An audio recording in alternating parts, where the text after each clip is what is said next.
Students, आज हम लोग न्यूक्लियस के रेडियस और इसके मास नंबर के बीच रिलेशन इस्टेब्लिश करेंगे कि देखेंगे कि इन दोनों के बीच क्या रिलेशन होता है। किसी भी न्यूक्लियस के रेडियस और उसके मास नंबर के बीच क्या रिलेशन होता है। तो यहाँ पर हम लोग देख सकते हैं कि लिखा हुआ है relation between radius of nucleus and its mass number. अब अगर मान लेते हैं ये कोई एटम है और उसका ये न्यूक्लियस है और न्यूक्लियस का ये रेडियस अगर r है, तो बाय एक्सपेरिमेंट ये देखा जाता है कि किसी भी न्यूक्लियस का वॉल्यूम उस न्यूक्लियस के मास नंबर के डायरेक्टली प्रोपोर्शनल होता है। किसी भी न्यूक्लियस का वॉल्यूम उस न्यूक्लियस के मास नंबर के डायरेक्टली प्रोपोर्शनल होता है। बाय एक्सपेरिमेंट इसको देखा जाता है। तो अगर किसी भी न्यूक्लियस का वॉल्यूम उसके मास नंबर के डायरेक्टली प्रोपोर्शनल होता है, तो हम लोग लिख सकते हैं कि volume directly proportional to mass number. अब वॉल्यूम, अगर न्यूक्लियस का रेडियस अगर r है तो न्यूक्लियस एक स्फीयर की तरह होता है, गोल ऐसा। तो इसका वॉल्यूम हो जाएगा 4/3 पाई r क्यूब। ये मैथमेटिकल फॉर्मूला है और ये हो जाएगा directly proportional to mass number. Mass number को हम लोग इंडिकेट करते हैं a से। तो 4/3 पाई r क्यूब ये डायरेक्टली प्रोपोर्शनल हो जाएगा a से। इसके बाद 3 को इस तरफ ले जाएंगे, 4 पाई को इस तरफ ले जाएंगे, यानी पूरे को इस तरफ ले जाएंगे तो ये हो जाएगा r के पावर क्यूब और डायरेक्टली प्रोपोर्शनलिटी का साइन 3 उधर जाएगा, 4 पाई नीचे आएगा, तो 3/4 पाई और ये हो जाएगा ये हमारा। इसके बाद क्या करेंगे कि r के पावर को इस तरफ लेके जाएंगे, तो ये हो जाएगा 3/4 पाई, 3/4 पाई और यहाँ पे पावर आ जाएगा 1/3। यहाँ पर 3 है, इस तरफ जाएगा तो 1/3 और यहाँ पे लिखेंगे a और a का पब्लिक पावर आ जाएगा 1/3। इसके बाद यहाँ पर देखते हैं हम लोग, तो लिखेंगे r इक्वल टू। अब यहाँ पर जब हम लोग जानते हैं कि प्रोपोर्शनलिटी का साइन जब हटाया जाता है तो एक कांस्टेंट दिया जाता है। उस कांस्टेंट को, यानी प्रोपोर्शनलिटी का साइन हटाएंगे तो एक कांस्टेंट देंगे और उस कांस्टेंट के वैल्यू को जब 3/4 पाई का पावर 1/3 इसके वैल्यू से मल्टीप्लाई करेंगे तो एक नया कांस्टेंट मिलेगा। उस कांस्टेंट को वहां पे डायरेक्टली लिखा जा रहा है, ये लिखा जाएगा r0 और ये हो जाएगा a।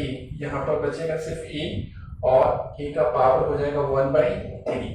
तो न्यूक्लियस के रेडियस और मास नंबर के बीच ये रिलेशन होता है कि न्यूक्लियस का रेडियस न्यूक्लियस के मास नंबर के 1/3 पावर के डायरेक्टली प्रोपोर्शनल होता है, जहां r0 is a constant, where r0 क्या है, एक कांस्टेंट है और इसका वैल्यू होता है 1.2 into 10⁻⁻15 मीटर। और ये क्या है, ये एक कांस्टेंट है, यहाँ पे लिख देते हैं ये कांस्टेंट है। तो इस तरह से किसी भी न्यूक्लियस का जो रेडियस होता है उस न्यूक्लियस के मास नंबर के 1/3 पावर के डायरेक्टली प्रोपोर्शनल होता है। तो हेडिंग बना के लिखना है relation between radius of nucleus and its mass number. उसके बाद यहाँ पर नीचे में लिखना है, यहाँ पे लिखा जाएगा, दिखा रहे हैं, लिखिए इसको, लिखिए by experiment it is observed that the volume of the nucleus is directly proportional to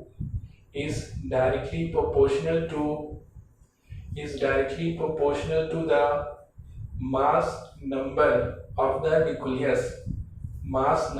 the nucleus। उसके बाद यहाँ से लिखना है that is volume directly proportional to mass number और उसके बाद ये पूरा कॉपी करना है वहां तक। तो कॉपी कर लीजिए, उसके बाद या फिर इसका स्क्रीनशॉट ले लीजिए।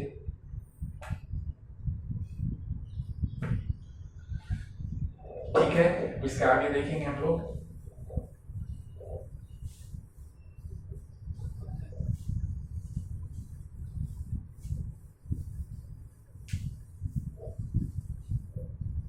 अब नेक्स्ट हेडिंग बनेगा डेंसिटी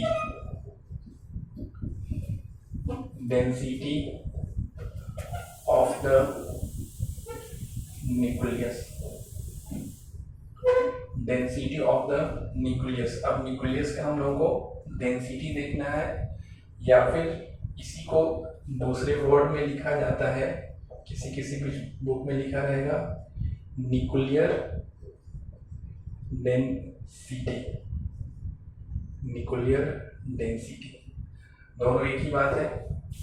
तो न्यूक्लियर डेंसिटी या डेंसिटी ऑफ द न्यूक्लियस का डेंसिटी हम लोग को फाइंड आउट करना है। तो सबसे पहले हम लोग जानते हैं कि डेंसिटी क्या होता है। तो डेंसिटी क्या होता है, किसी भी ऑब्जेक्ट के मास और उस ऑब्जेक्ट के वॉल्यूम, इन दोनों के रेशियो को कहा जाता है डेंसिटी। अब यहाँ पर density of the nucleus find out करना है, यानी न्यूक्लियस का डेंसिटी। तो यहाँ पर हो जाएगा न्यूक्लियस का मास बाई न्यूक्लियस का वॉल्यूम, इन दोनों के रेशियो को हम लोग कहेंगे डेंसिटी ऑफ द न्यूक्लियस, या फिर कहा जाएगा न्यूक्लियर डेंसिटी। तो यहाँ पर हम लोग लिखेंगे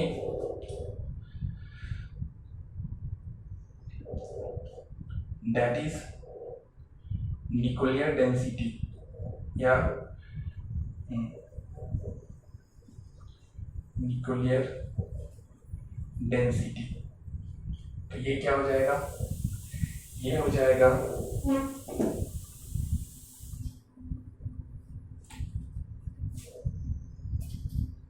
मास of the nucleus by volume of the nucleus. Mass of the nucleus by volume of the nucleus.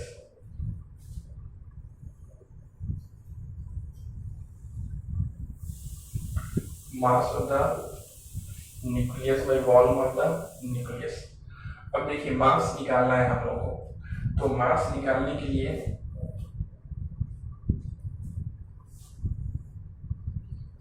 Nuclear density को इंडिकेट करेंगे, डेंसिटी को रो से इंडिकेट किया जाता है। तो न्यूक्लियर डेंसिटी यहाँ पर रो और एन, यानी न्यूक्लियस का डेंसिटी फाइंड आउट करना है। तो यहाँ पर मास ऑफ द न्यूक्लियस, अब न्यूक्लियस का मास कितना होगा, तो समझने के लिए बता रहे हैं। अगर मान लेते हैं कि ये न्यूक्लियस है और ये ऑर्बिट होता है, इस तरह से ऑर्बिट होगा, फर्स्ट ऑर्बिट, सेकेंड ऑर्बिट।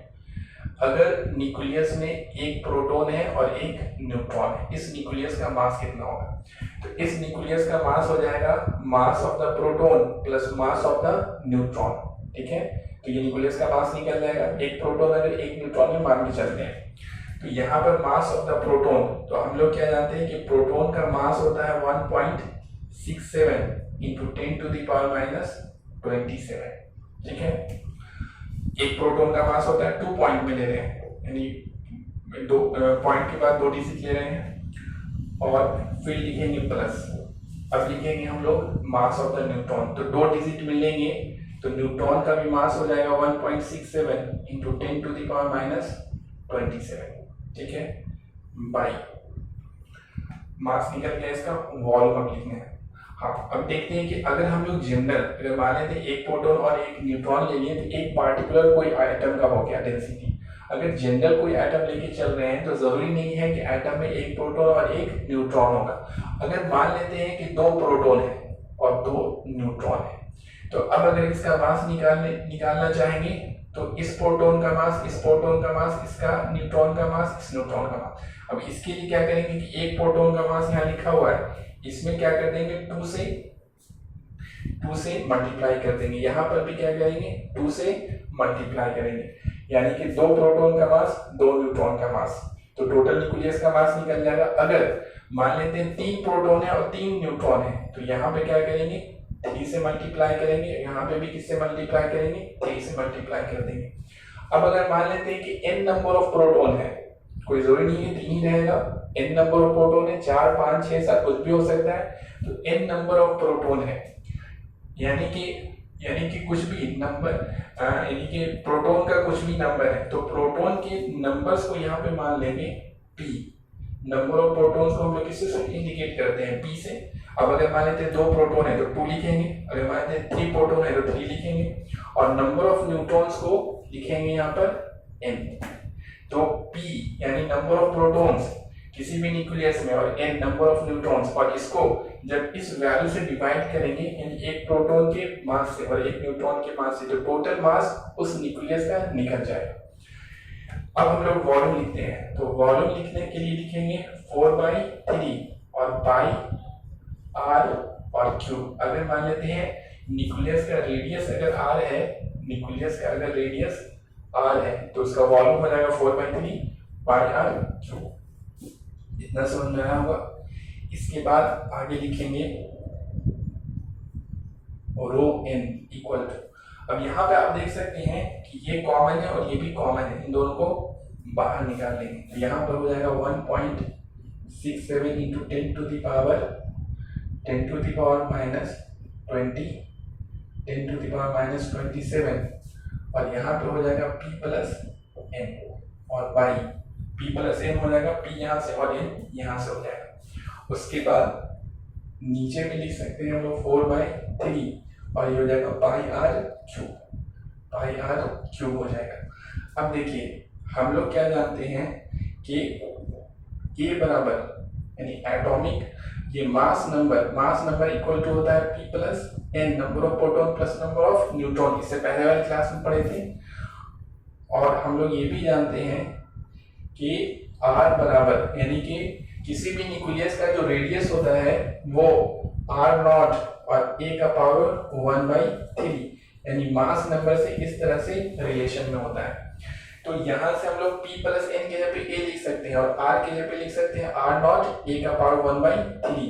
तो यहाँ से लिखेंगे hence rho n equal to हो जाएगा 1.67 इंटू 10 टू द पावर -27 और इंटू p प्लस n की जगह पे लिखेंगे a, तो यहाँ पर हो जाएगा a, और बाई में यहाँ पर से लिखेंगे इस 3 को क्या कर सकते हैं, ऊपर ले जा सकते हैं, तो ये यहाँ पे चला जाएगा 3 और यहाँ पे बचेगा 4 पाई, और r की जगह पे लिखेंगे r0 और a का पावर 1/3, तो यहाँ पे लिखाएगा r0 और a का पावर 1/3 और इस पूरा का पावर 3 है, तो यहाँ पे आ जाएगा 3। समझ में आएगा। उसके बाद लिखेंगे r ये रो n इक्वल टू हो जाएगा 1.67 इंटू 10 टू द पावर -27 और यहाँ से a और यहाँ से 3 और बाई में यहाँ से हम लोग लिख सकते हैं 4 पाई और r0 बाहर निकालेंगे तो ये r0 का पावर क्या हो जाएगा 3 इंटू और a का पावर 1/3 है और 3 से मल्टीप्लाई करेंगे तो ये 3 और ये 3 कट जाएगा, तो ये सिर्फ बचेगा यहाँ पर a बचेगा। अब यहाँ से हम लोग देख सकते हैं कि ये a और ये a आपस में क्या हो जाएगा, कट जाएगा। तो यहाँ से हम लोग लिख सकते हैं rho n equal to nucleus का डेंसिटी ये हो जाएगा 1.67 into 10 to the power -27 into क्या हो जाएगा 3 बाई में क्या आ जाएगा 4 पाई r0 का 4 पाई और r0 का पावर 3। तो यहाँ से हम लोग लिख सकते हैं rho n equal to 1.67 into 10 to the power -27 into 3 by 4 और पाई का वैल्यू क्या होता है 3.14 और r0 का वैल्यू हम लोग देखे थे कि 1.2 और into 10 to the power -15 10 to the power -15 और ये पूरा का पावर क्या हो जाएगा यहाँ पर हो जाएगा, ये पूरा का पावर यहाँ पर 3 है, ठीक है, पूरा का पावर क्या हो गया 3। अब ये सब को जब आप मल्टीप्लाई करेंगे और डिवाइड करेंगे तो आपका वैल्यू आ जाएगा rho n equal to 2.3 into 10 to the power 17 और KG per metre cube. Volume density का यूनिट होता है केजी पर मीटर क्यूब। तो इस तरह से हम लोग देख सकते हैं कि न्यूक्लियस का जो डेंसिटी आ रहा है उसका वैल्यू आया है 2.3 into 10 to the power 17 KG per metre cube. अब यहाँ से इस रिजल्ट से हमें ये पता चलता है कि किसी भी न्यूक्लियस का डेंसिटी उसके मास नंबर पर डिपेंड नहीं करता है, क्योंकि न्यूक्लियस का डेंसिटी का एक फिक्स वैल्यू आ गया। यहाँ पर ए पहले ही कट गया आपस में, यानी कि हम लोग जनरल लेके चले थे, कोई भी न्यूक्लियस मान के चले थे, तो हम लोगों ने क्या देखा कि न्यूक्लियस का जो वैल्यू आ रहा है वो एक फिक्स वैल्यू आ रहा है। इसका मतलब ये है कि न्यूक्लियस के डेंसिटी का जो वैल्यू आ रहा है वो फिक्स आ रहा है। इसका मतलब ये है कि न्यूक्लियस का जो डेंसिटी होता है वो न्यूक्लियस के मास नंबर पर डिपेंड नहीं करता है, वो एक फिक्स वैल्यू यानी कांस्टेंट वैल्यू होता है। इस साल स्टेट बोर्ड के एग्जाम ये क्वेश्चन ऑब्जेक्टिव में आया है कि न्यूक्लियस का डेंसिटी क्या होता है। तो ये न्यूक्लियस का डेंसिटी 3-4 ऑप्शन बना हुआ है। ये न्यूक्लियस का डेंसिटी होता है 2.3 × 10⁻70 kg/m³। अब आपको हेडिंग बनाना है, ये हेडिंग बना लीजिए। उसके बाद नीचे में लिखिए, हेडिंग बनाने के बाद नीचे में लिखिए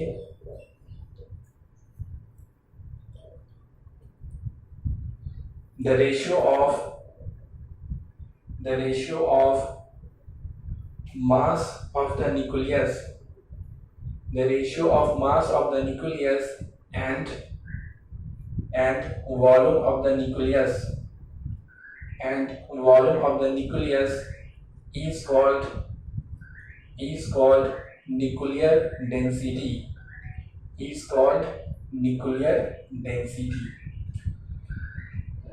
उसके बाद लिख लीजिए that is nuclear density equal to, यहाँ से कॉपी कीजिए, mass of the nucleus by volume of the nucleus. ये पूरा वहां तक क्या होगा, कॉपी हो जाएगा। ठीक है, फिगर बनाने की जरूरत नहीं है आपको। अगर समझने के लिए फिगर बनाना हो तो बना लिया कीजिए साइड में, तो ये कॉपी हो जाएगा पूरा।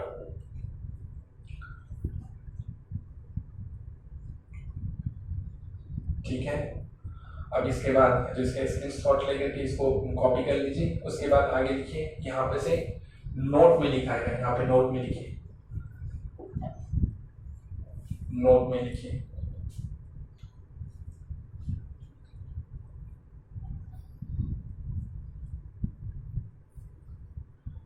नोट में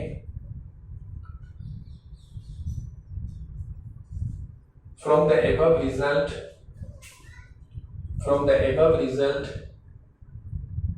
we observe that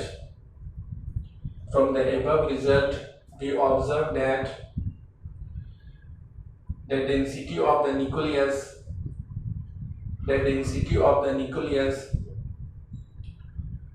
does not depend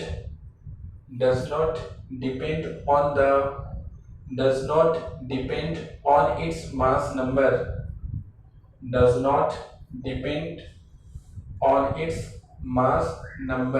full stop करके लिखिए। it means that the density of the nucleus is constant and its value is 2.3 into 10⁻17 kg/m³, 17 kg/m³।